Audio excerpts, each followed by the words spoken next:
God has been so good. He has shown me so much greatness by using my strengths and my gifts to serve. And there's been some real struggles with that. And it started out, Tamara, when I was a very high level athlete. I was a very good athlete from a very young age. I ended up going on a full ride scholarship to University of Wisconsin-Madison, where I became an All-American. And even during that time when I was having high success and people were clapping and applauding me and all that, behind closed doors, I was in chaos. I was in severe depression, severe anxiety, drinking a lot, doing behaviors that weren't aligned to where I knew I needed to be, but I was struggling so much I didn't have the tools.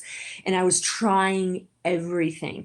And it started my journey toward creating mental wellness. Physical was not an issue for me, but I realized how much mental, emotional, spiritual wellness was all a part of wellness and being vital. So that began my journey, even as young as in my 20s, of really trying to understand what wellness was, but also understand the dark journey that I had to go through to actually get to this other side of creation out of that chaos. And through that, I developed and became a high level athlete even further along. But also, then I got into physical therapy. Obviously, as an athlete, I used physical therapy quite a bit, but I was able to use through my own journey, build a practice as an entrepreneur in mind, body, soul wellness. So I could actually treat people as a whole, create vitality for them, create these anchors of this vessel that they could then use to give impact to the world.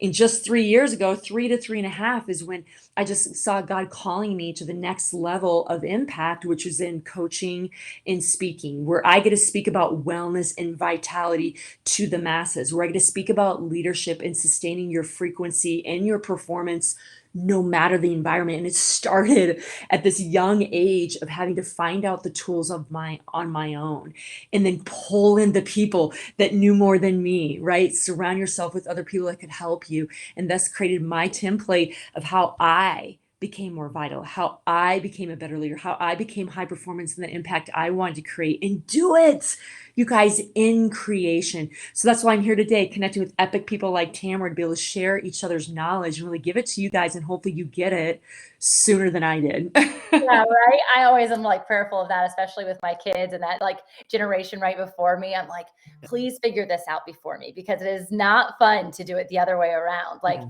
and I was even processing as you were saying that a lot of this learning happened in your own shadows or your own valleys or their own heartache and heartbreak. And I've only asked this question one other time on the show, but I felt led to ask it again and get a different perspective.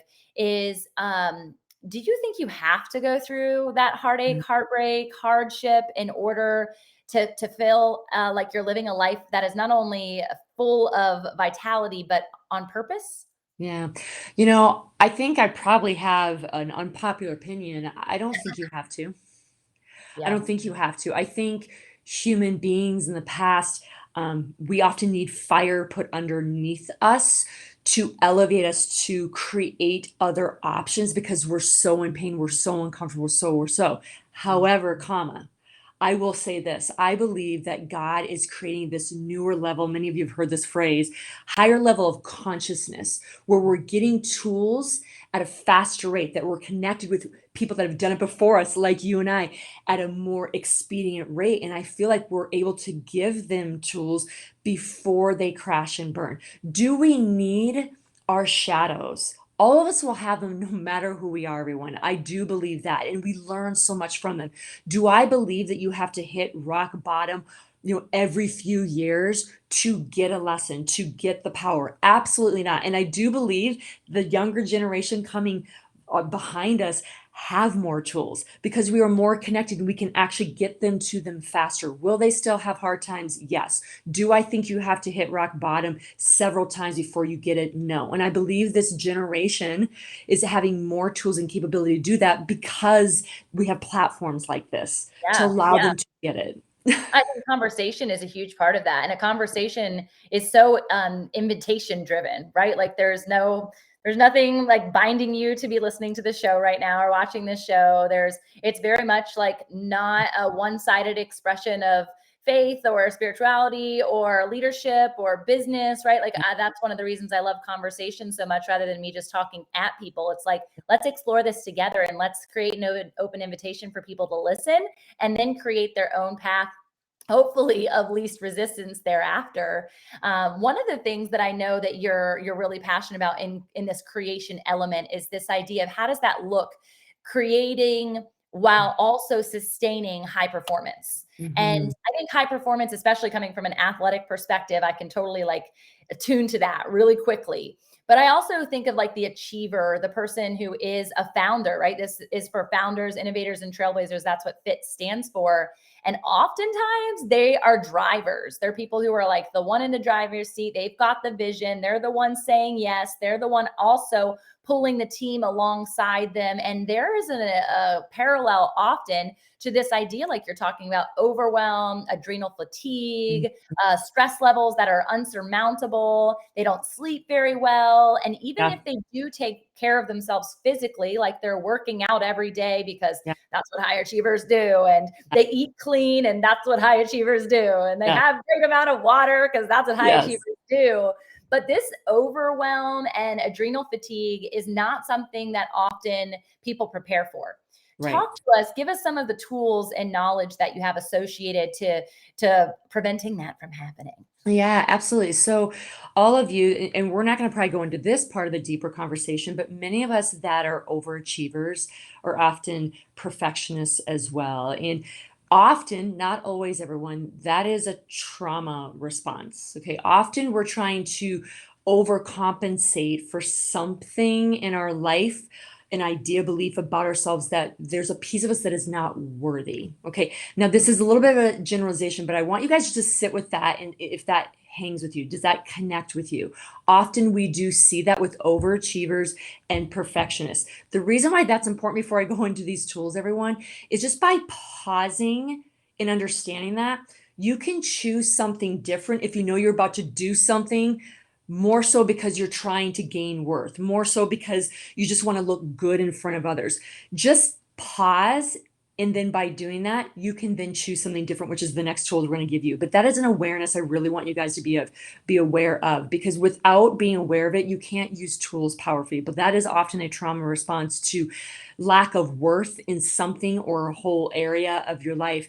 And just stepping back, there's coaching and support for that, everyone, if we need to go further than that. But being aware will help you out.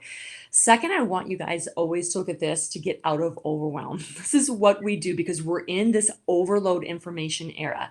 Yeah. You have got to stay in your lane.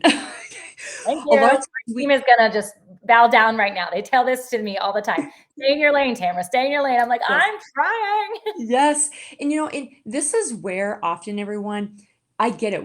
It's the balance of we're growing. We want to get to the next level. We want to get a new tool. But when you're first starting out as an innovator, as a thought leader, as an entrepreneur at first, it's really important to stay in your zone of genius with your program, your gifts, and your skill set. If you don't know what that is, you guys connect with us. We can help clarify what your purpose, what your gifts are. But what I will say, if you do have that, stay in your lane. Because what happens, we scroll during the day and then we get busy being busy on things that don't matter. Our overachievers, they start throwing things at the wall because they think that's a good thing to at least be doing something. And honestly, half the things on our to-do list aren't even needed, everyone. When you stay in your lane, you can filter out and pick the top three dominoes for what you want to do to focus on staying in your lane to create the impact. By doing that, you're going to right away, number one, create less overwhelm and exhaustion because you're not doing 30 things that don't move the needle, and 30 things in general would be exhausting for anyone, right? Yeah. So that's probably the biggest thing I tell every new entrepreneur leader is stay in your lane. It's important to reach out to people, to have coaches, to be your advocates, to help support you. I absolutely believe in that. But what I mean is not scrolling through, taking on every course that's online, taking everybody's advice, comparing yourself to what someone is doing that's maybe similar to you. Remember, pull it in, appreciate, namaste, you guys, that they're doing great things too, but pull it back in. What are your gifts? What is your purpose for today? What are your top three things you want to get done? So stay in your lane is absolutely number one, besides realizing where some of that high achiever is coming from. Okay.